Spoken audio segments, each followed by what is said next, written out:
Part 3 of 30, everything you need to know about the Apelles palette, why you shouldn't add more colors. Well, you could add more colors. You could even add bright, vibrant colors, and you could still achieve a good result.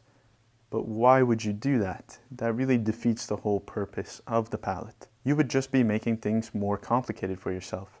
The whole point of the Apelles palette is that it makes achieving harmony very simple.